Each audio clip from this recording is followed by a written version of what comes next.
Hello everyone, നമ്മുടെ പുതിയ ക്ലാസ്സിലേക്ക് എല്ലാവർക്കും സ്വാഗതം. കഴിഞ്ഞ ക്ലാസ് എല്ലാവർക്കും മനസ്സിലായെന്ന് വിശ്വസിക്കുന്നു.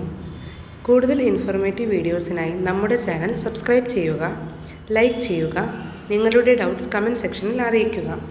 ഇതുപോലുള്ള ഇൻഫോർമേറ്റീവ് വീഡിയോസ് മറ്റുള്ളവരിലേക്ക് ഷെയർ ചെയ്യുക. ഇന്ന് നമ്മൾ ഡിസ്കസ് ചെയ്യാൻ പോകുന്ന ടോപ്പിക് ടാലി പ്രൈമിൽ എങ്ങനെയാണ് സ്റ്റോക്ക് ക്രിയേറ്റ് ചെയ്യുന്നത് എന്നാണ്. ഒരു സ്ഥാപനത്തിലെ സ്റ്റോക്കിനെ ക്രിയേറ്റ് ചെയ്യാനാണ് ഇത് ഉപയോഗിക്കുന്നത്. ഇങ്ങനെ ക്രിയേറ്റ് ചെയ്യുമ്പോൾ ആ സ്റ്റോക്കുമായി ബന്ധപ്പെട്ട എല്ലാ വിവരങ്ങളും നമ്മൾ കൊടുക്കേണ്ടതുണ്ട്. അതായത് ക്രിയേറ്റ് ചെയ്യുന്ന സ്റ്റോക്കിൻ്റെ പേര്, അത് ഏത് തരം സ്റ്റോക്കാണ്, അതിൻ്റെ യൂണിറ്റ്, വാങ്ങുന്ന വില, വിൽക്കുന്ന വില, മൊത്തം സ്റ്റോക്കിൻ്റെ എണ്ണം എന്നിവ നൽകണം. അപ്പോൾ ഞാനിവിടെ ടാലി പ്രൈം ഓപ്പൺ ചെയ്തിട്ട് ഒരു കമ്പനി ക്രിയേറ്റ് ചെയ്ത് വെച്ചിട്ടുണ്ട്. അപ്പോൾ നമുക്കാദ്യം യൂണിറ്റ് എങ്ങനെ ക്രിയേറ്റ് ചെയ്യാമെന്നുള്ളത് നോക്കാം.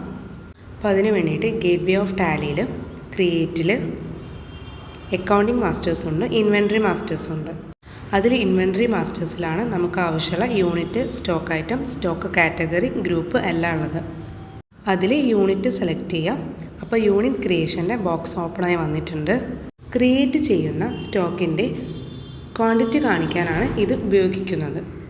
അതായത് ക്രിയേറ്റ് ചെയ്യുന്ന സ്റ്റോക്ക് വാങ്ങുന്നതും വിൽക്കുന്നതും എണ്ണത്തിലാണോ, പാക്കറ്റിലാണോ, കിലോഗ്രാമിലാണോ, ലിറ്ററിലാണോ എന്നൊക്കെ കാണിക്കാനാണ് ഇത് ഉപയോഗിക്കുന്നത്.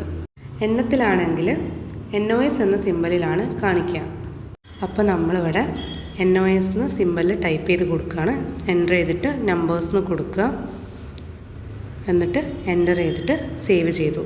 ഇനി നമുക്ക് ക്രിയേറ്റ് ചെയ്യാനുള്ളത് സ്റ്റോക്ക് ഗ്രൂപ്പാണ്. ഇപ്പോൾ സ്റ്റോക്ക് ഗ്രൂപ്പ് സെലക്ട് ചെയ്തു. അപ്പോൾ സ്റ്റോക്ക് ഗ്രൂപ്പ് ക്രിയേഷൻ്റെ ബോക്സ് ഓപ്പൺ ആയിട്ട് വന്നിട്ടുണ്ട്. നമ്മൾ ക്രിയേറ്റ് ചെയ്യുന്ന സ്റ്റോക്ക് ഐറ്റം ഏത് ഗ്രൂപ്പിൽ ഉൾപ്പെടുന്നു എന്നുള്ളതാണ് നമ്മൾ സ്റ്റോക്ക് ഗ്രൂപ്പിൽ കാണിക്കേണ്ടത്. അപ്പോൾ ഞാനിവിടെ ഗ്രൂപ്പ് മെഡിസിൻസ് കൊടുക്കുകയാണ്. എന്നിട്ട് എൻ്റർ ചെയ്ത് സേവ് ചെയ്യുക. അടുത്ത നമ്മൾ ക്രിയേറ്റ് ചെയ്യാൻ പോകുന്നത് സ്റ്റോക്ക് കാറ്റഗറിയാണ്. അപ്പോൾ കാറ്റഗറി സെലക്ട് ചെയ്തു. അപ്പോൾ കാറ്റഗറി ഞാൻ ഇവിടെ 10 ആണ് കൊടുക്കുന്നത്. എന്നിട്ട് എൻ്റർ ചെയ്ത് സേവ് ചെയ്തു. നെക്സ്റ്റ് നമുക്ക് കൊടുക്കാനുള്ളത് സ്റ്റോക്ക് ഐറ്റമാണ്. അത് ക്ലിക്ക് ചെയ്യുക. അപ്പോൾ ഞാൻ അവിടെ സ്റ്റോക്ക് ഐറ്റം കൊടുക്കാൻ പോവാണ്. ഡീകോൾഡ് ആണ് കൊടുക്കുന്നത്. ഒരു മെഡിസിൻ്റെ പേര് കൊടുത്തു, അണ്ടർ മെഡിസിൻസ് കൊടുത്തു, കാറ്റഗറി 10 കൊടുത്തു, യൂണിറ്റ് നമ്പേഴ്സ് കൊടുത്തു, എന്നിട്ട് സേവ് ചെയ്തു. നെക്സ്റ്റ് കൊടുക്കുന്നത് പാരസെറ്റമോളാണ്. അത് കൊടുക്കുക. നേരത്തെ ചെയ്ത പോലെ തന്നെ അണ്ടർ മെഡിസിൻസ് കൊടുത്തു. നമുക്ക് വേറെ അണ്ടേഴ്സ് വരുന്നുണ്ട്, അങ്ങനെ മാറ്റി കൊടുക്കാം. വേറെ സ്റ്റോക്ക് ഐറ്റത്തിന് യൂണിറ്റ് ഒക്കെ കൊടുത്ത് സേവ് ചെയ്തു. നെക്സ്റ്റ് വരുന്നത് ഡോളോ 650 ആണ് കൊടുക്കുന്നത്. എന്നിട്ട് മെഡിസിൻസ് കൊടുത്തു, യൂണിറ്റ് ഒക്കെ കൊടുത്ത് സേവ് ചെയ്യാം. അപ്പോൾ നമ്മളിവിടെ 3 സ്റ്റോക്ക് ഐറ്റമാണ് ക്രിയേറ്റ് ചെയ്തത്. അപ്പോൾ നമ്മളിന്ന് യൂണിറ്റ് ക്രിയേറ്റ് ചെയ്തു, stock group, stock category, stock item എല്ലാം ക്രിയേറ്റ് ചെയ്തു. ഇനി നമ്മൾ നോക്കേണ്ടത് സ്റ്റോക്ക് സമ്മറിയാണ്. ക്രിയേറ്റ് ചെയ്യപ്പെട്ട എല്ലാ സ്റ്റോക്കിൻ്റെയും റിസൾട്ട് കണ്ടെത്താനാണ് സ്റ്റോക്ക് സമ്മറി ഉപയോഗിക്കുന്നത്. അതിനായിട്ട് ഗേറ്റ്വേ ഓഫ് ടാലിയിൽ റിപ്പോർട്ട്സിലാണ് സ്റ്റോക്ക് സമ്മറി ഉള്ളത്. അപ്പോൾ സ്റ്റോക്ക് സമ്മറി സെലക്ട് ചെയ്യുക. അതിൽ കാണാം മെഡിസിൻസ്, നമ്മളിപ്പോൾ ഇതുവരെ ഉണ്ടാക്കിയിട്ടുള്ള സ്റ്റോക്ക് ഐറ്റംസ് കാണാം. എല്ലാത്തിൻ്റെയും ക്വാണ്ടിറ്റി, റേറ്റ്, വാല്യൂ ഒക്കെ കാണാവുന്നതാണ്. ഓരോന്നിൻ്റെതും സെപ്പറേറ്റ് ആയിട്ട് കൊടുത്തിട്ടുണ്ട്. ഇന്ന് നമ്മൾ പറഞ്ഞത് ടാലി പ്രൈമിൽ എങ്ങനെ സ്റ്റോക്ക് ക്രിയേറ്റ് ചെയ്യാമെന്നുള്ളതാണ്. ഇന്നത്തെ ക്ലാസ് എല്ലാവർക്കും മനസ്സിലായെന്ന് വിശ്വസിക്കുന്നു.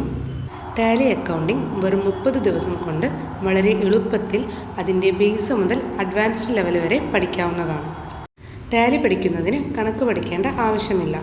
സോഷ്യോളജി, ഹ്യൂമാനിറ്റീസ്, സയൻസ് എടുത്തവർക്ക് പോലും ടാലി വളരെ എളുപ്പത്തിൽ പഠിക്കാവുന്നതാണ്. For more details, contact Apple Institute, Ernipalam, Calicut, branch Malapramba. Thank you.